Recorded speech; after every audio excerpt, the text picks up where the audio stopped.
नमस्कार, मेरा नाम डॉक्टर संजय चंदा है। मैं कॉर्निया स्पेशलिस्ट के तहत काम करता हूँ। आज मैं आप लोगों को नेत्र प्रत्यारोपण की विभिन्न पद्धतियाँ या कॉर्नियल ट्रांसप्लांट की विभिन्न टाइप्स के बारे में अवगत कराना चाहता हूँ। कॉर्निया आँखों के सामने एक पारदर्शी अंग है जो कांच की तरह बिल्कुल कोमल है, जिसमें 100% रोशनी आर पार जाती है। किसी भी चोट लग जाने के कारण, घाव लग जाने के कारण या जन्म के साथ आए हुए बीमारियों के कारण जब ये पुतली अपनी पारदर्शिता खो जाती है तो लोगों की रोशनी कम हो जाती है। नेत्र प्रत्यारोपण या कॉर्नियल ट्रांसप्लांट एक तरह की पद्धति है जिसमें जो पुतली अपनी पारदर्शिता खो चुकी है उसकी प्रत्यारोपण के बाद हम लोगों को वापस रोशनी दिला सकते हैं। नेत्र प्रत्यारोपण के विभिन्न तरीके हैं जिसमें हम full thickness penetrating keratoplasty, endothelial keratoplasty जिसमें पूरी पुतली के एक अंग को अंदरूनी सतह को ही से बदली जाती है, DALK या डीप एंटीरियर लेमेलर केराटोप्लास्टी जिसमें पुतली की सिर्फ आगे की सतह को बदली जाती है, के अलग अलग तरीकों बारे में बात करना चाहता हूँ। जब पुतली की 100% पूरी थिकनेस अगर धब्बे में परिवर्तन हो जाए और सफ़ेदी आ जाए, ऐसे हालात में 100% पुतली की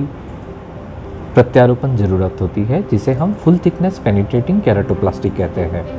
अक्सर अंदर में आ रहे अलग कॉम्प्लिकेशंस के कारण लोगों को मोतियाबिंद भी बन जाती है, तो पुतली प्रत्यारोपण के साथ साथ आपको मोतियाबिंद की ऑपरेशन करवाना और साथ में लेंस डालना, तीनों प्रक्रिया को एक साथ करने की ज़रूरत होती है। दूसरी जिसे हम कहते हैं डीप एंटीरियर लेमेलर केराटोप्लास्टी, अक्सर कॉर्नियल अल्सर या पुतली के घाव सूख जाने पर जो धब्बे काली पुतली के केवल आगे की सतह तक सीमित रहती है, ऐसे हालात में हमें 100% पूरी पुतली को बदलने की ज़रूरत नहीं होती। ऐसे हालात में पुतली के आंशिक अंग को हम बदलते हैं जिसमें सिर्फ एंटीरियर लेयर्स को चेंज करते हैं, जहाँ की आपकी पीछे से एंडोथेलियम और अंदरूनी सतह जो बिल्कुल सेहतमंद है उसे बदलने की ज़रूरत नहीं होती। तो नेत्रदाता के दान में ली हुई पुतली के सिर्फ आगे की अंश को या एंटीरियर लेयर्स को हम लेते हैं, जिसे हम डीप एंटीरियर लेमेलर लेयर कहते हैं। उसे लेकर जो रोगी होते हैं उनकी आगे की लेयर्स को हटा के उस पर प्रत्यारोपण की जाती है। अक्सर उम्र के साथ लोगों को सूडोफेकिक बुलस केराटोपैथी, जिसमें नेत्र मोतियाबिंद ऑपरेशन के बाद आई हुई कुछ चोट की वजह से या कमजोरी की वजह से जब पुतली कमज़ोर हो जाए, ऐसे हालात में पुतली की सिर्फ अंदरूनी लेयर ही बीमार होती है, तो हमें ज़रूरत होती है कि सिर्फ अंदरूनी लेयर को ही बदली जाए, जिसमें हम डिसेक या फिर डेस्मेट स्ट्रिपिंग एंडोथेलियल केराटोप्लास्टी या नए अत्याधुनिक तरीके जिसे हम कहते हैं डेस्मेट्स मेम्ब्रेन एंडोथेलियल केराटोप्लास्टी या डीमेक जैसी पद्धति करते हैं, जिसमें बीमार हुए सिर्फ अंदरूनी सतह या फिर एंडोथेलियल लेयर को बदली जाती है और उसमें भी हमें 100% पुतली को बदलने की ज़रूरत नहीं होती। बीमारी को अच्छे से जांच करने के बाद और पुतली की परीक्षा के जांच के बाद ही हम पता लग सकते हैं कि 100% पुतली में से कितने प्रतिशत लेयर्स में बीमारी सीमित है, और उसकी करेक्ट और उचित जांच हो जाने के बाद ही ये फैसला लिया जा सकता है कि एक पुतली से हम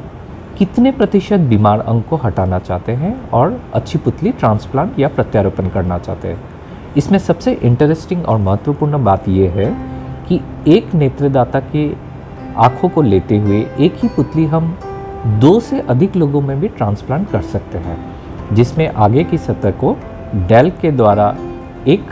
ज़रूरतमंद को लगा सकते हैं, जबकि पीछे की दान की हुई पुतली की पीछे की सतह को प्रत्यारोपण के बाद हम दूसरे लोगों को भी मदद कर सकते हैं। और आपको जानकर ज़रूर इंटरेस्टिंग लगेगा कि ये दान की हुई पुतली में स्टेम सेल्स भी होते हैं और उसी पुतली से लेते हुए हम स्टेम सेल की ट्रांसप्लांट भी कर सकते हैं। तो नेत्रदान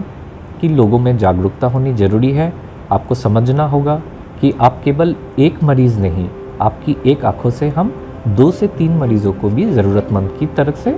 उनकी चिकित्सा कर सकते हैं। तो लोगों में जागरूक होना न केवल डॉक्टर,